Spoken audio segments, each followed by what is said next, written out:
Hello, everyone. It's Brian here, and I am on the tail end of my second encounter with COVID. I had COVID first. Oddly, when I made my first video for the VC, I had COVID, and I was struggling to speak clearly. And that was like 19 or 20 months ago, and I have had it again. In fact, our entire family got it again, which was kind of frustrating because it's not fun. Although this time was not as bad as last time. Last time I had this sore throat that felt like strep throat and this crazy headache that just would not go away. And yeah, so I think I'm coming out of it. So this is good. So today will be vinyl finds, actually recent finds, but also some CDs, if you can believe it. I don't really show CDs I get because I don't really get many, but I was walking down the street recently in this house down the street is moving, and they put some CDs in a box, and a couple DVDs, and I grabbed some of those. I also will include some things I found in a little free library, and on another night I was walking somewhere and found some CDs that someone had put out. So I didn't take them all because there was a lot of things that was nonsense in there, and I may not keep all these, but I will keep the ones I like and maybe pass the other ones on. So first, the 3 DVDs that were in there. We have The Last Waltz. I, of course, have seen this before, so but it's kind of good to have. And these were all in excellent shape, by the way. Sometimes you see CDs and they're all scratched up, so these were in good shape. Then the Eric Clapton Guitar Festival 2010. I mean, I looked at the track listing here. I will listen to this and I'll see what I think of it. I may or may not keep it.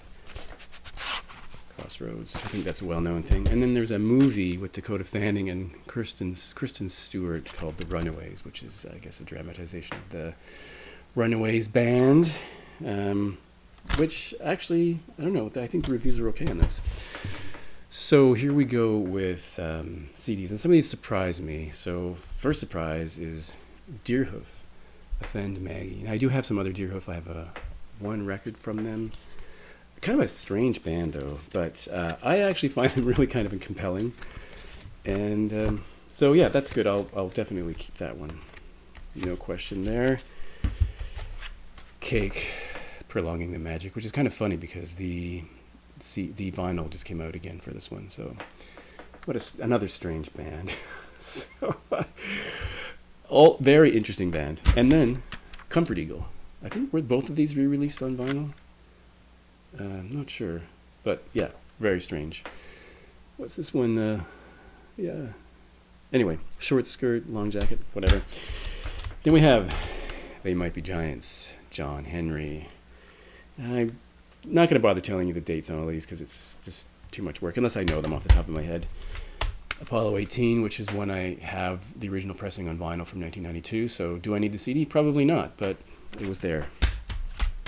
They Might Be Giants, Severe Tire Damage, which was their first, I don't know if it's only, but their first major live recording. That's cool. The Selector, which is called Live Injection. So obviously live, it has, long list of Selector tracks, which may or may not be good. Patti Smith, Easter, with some well-known Patti Smith songs. And we've got Elvis Costello and the Imposters. How do you pronounce that? Momofuku? I don't know. So then we have this band I don't know too much about, Colosseum, which is it has Those Who Are About to Die Salute You. It's also written in Italian. But then it has some bonus tracks which are called live A-sides. So again, I don't know much about this band, but we'll see. It dates back to 1969 and 1971, the recordings. Gillian Welch, The Harrow and the Harvest. I have listened to this one. I think it's quite good. I love the cover illustration. It's quite good too. Speaking of illustrated album covers. This is the Flaming Lips, Providing Needles for Your Balloons. So I have a lot of Flaming Lips, but I've never heard that one. Cassandra Wilson. This is called New Moon Daughter. Now, I do have her recording called Traveling Miles, which I think is really great, so I'm looking forward to listening to this one. Gang of Four, Shrink Wrapped. I kind of lost track of the Gang of Four after the 80s. I don't know why that happened. but I don't think I've heard anything since then. I have listened to this. This is fantastic. Right from the first notes of the first track, I thought, yeah, this is really good. So that's great. And then in the same box, Gang of Four, Mall, another one that I don't know anything about, have never heard. The cover on this one is where the case is damaged, but that's the inside there. So I'm looking forward to having a listen to that one. Public Enemy, Greatest Misses from 1992. I do have the vinyl version of this as well, the original from 1992. Case is broken. I'll pick that up later. Public Enemy, There's a Poison Going On. I think that's a takeoff on the Sly and the Family Stone record, There's a Riot Going On. I have not heard this one. Then there's two from an artist I'm not really quite sure what to make of. I like some of the stuff, but I've never heard either of these, and that's Eminem's and Marshall Mathers LP, and Eminem's Recovery. So, I'll listen to these. If they're not great, there's a thrift shop at the top of the street. The Northern Pikes, Canadian band from Saskatoon, and this is called Snow in June. This is a grail on vinyl. This would be a grail for pretty much everyone in Canada. It's difficult to find. It was released in 1990, and I have seen a copy in real life in a record store, and they had a price tag of $100 on it, which I was not prepared to pay. And I have to think it is going to be repressed soon, but I'm assuming they would do it on 2 records because it's 13 tracks. I think the big track on here is She Ain't Pretty, which, for my money is not the best. I think the first 2 records were better, but to have this on vinyl would be cool. I have the other ones. There's a super group called Electronic, which of course features Johnny Marr, Bernard Sumner from New Order, and the Pet Shop Boys guy. Is it Neil Tennant? I'm going to be wrong on that, but Getting Away With It is the big track on there. I didn't like this album as much as I thought. I liked the single, but the rest of the album didn't really speak to me very much. Son Volt, Trace, which I thought sounded really good. Another one I have on vinyl, this is the Eels from 91, right? 92, Beautiful Freak with that crazy child on the front. Cowboy Junkies, Open. Now, the Cowboy Junkies I kind of lost track of after the first 2 records, which I thought were really good, but by this time I don't really know. This is 2001, I don't really know anything about this record.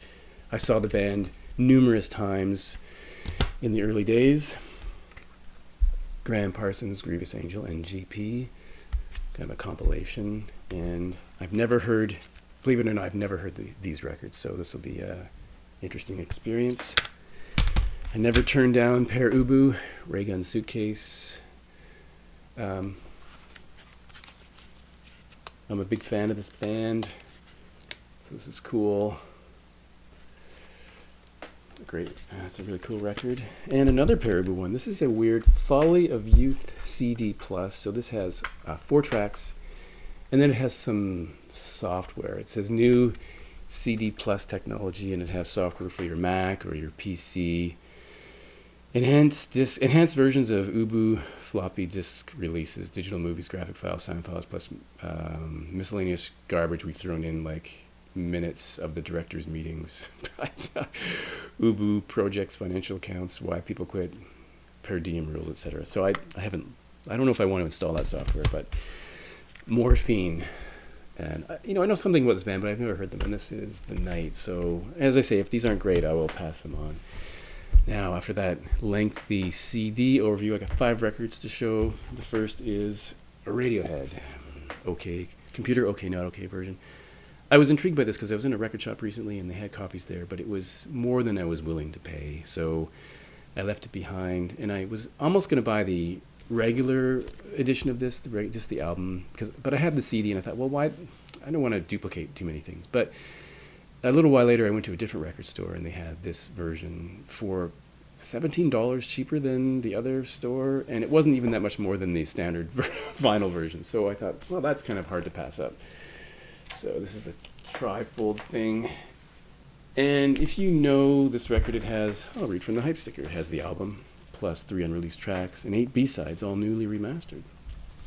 As luck would have it, though, when I opened this up, I found that the label on side A was misapplied, and it ran over the runout groove. So I took it back, which is kind of funny because it was the same week that I had to return the Death Cab for Cutie record that was had a lot of surface noise. So I was thinking about that and the fact that in the entire time I've been buying records, and I guess you can figure that out from how old I am, I've only returned now 3 records. One was way back in like 1986 or 87, and then Death Cab for Cutie, and then this one. So the store gave me a new copy, which I'm quite happy about because he looked at it and said, "Oh, I wouldn't want that in my collection either." So fine. And this sounds great. It's a good record. And then we have My Morning Jacket, Waterfall 2. I was a little reluctant to buy this. I've seen it many times, but I didn't think Waterfall was that great. But this, in my opinion, is much better than Waterfall. This is 2020. Waterfall came out in 2015. Now, if you know those 2 records, I'd be curious if you agree with me, because I think Waterfall 2 is a far superior record to Waterfall, the first one. Canadian band called Metric, led by Emily Haynes. This is Pagans in Vegas. I don't have everything from Metric. I pick them up when I see them, and prices are wacky for this band. Like, they're either, some places have them cheaper than others, so this was a good price. It's a double record. And I was actually really surprised when I looked this up to find there were 5 singles on it. So to be honest, I'm always surprised when Wikipedia, or for example, lists the singles, because what happens to those singles? Like, they get played on radio stations I don't listen to, or are they released on CD singles? I don't know. But I did see this band in concert many years ago. If I remember, I'll put a photo in that I took there. Yeah, this is good. I really like this band. I think she's got a really good voice, interesting band. I guess you'd say synthy, new wave, return of new wave, whatever. Next one is a record I'd been hunting for a very long time. I've had the CD since way back when, but I'd never found an affordable copy, so I settled for the 2017 repressing of Bob Dylan's "Oh Mercy." This is from 1989 originally. It looks like that. And I actually really like this record.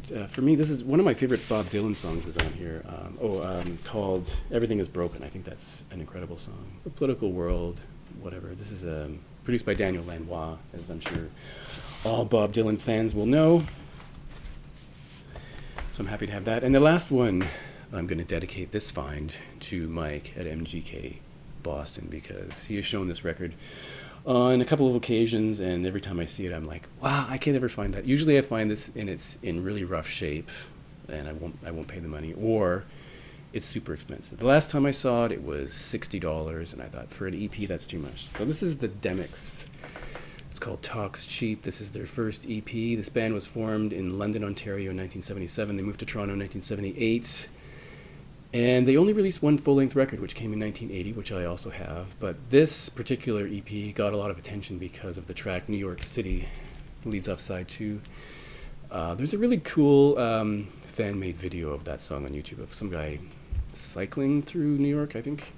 That song was chosen by a magazine called Chart as the best Canadian song of all time. That was back in 1996, so things may have changed since then. But sadly, 3 of the 4 members here listed have died, unfortunately. But a classic Canadian punk band.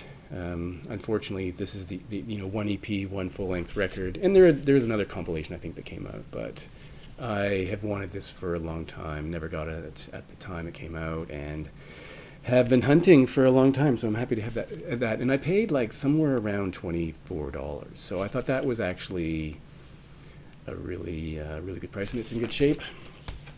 There were 2 pressings though in 1979. The first one actually has an all yellow label. This one is the 2-tone label in black, so this is the second pressing. So not the first pressing, but still, I'm happy to have this in my collection now. So Mike, the only other things that are on the top of my list, well, there's lots of things, but the Chameleons UK, as you know, is something I'm interested in finding. But all right, so I made it through that, and next video will probably be for another Mike's Vinyl Spiral, 5 artists you didn't like but now do like. So why not another thread video?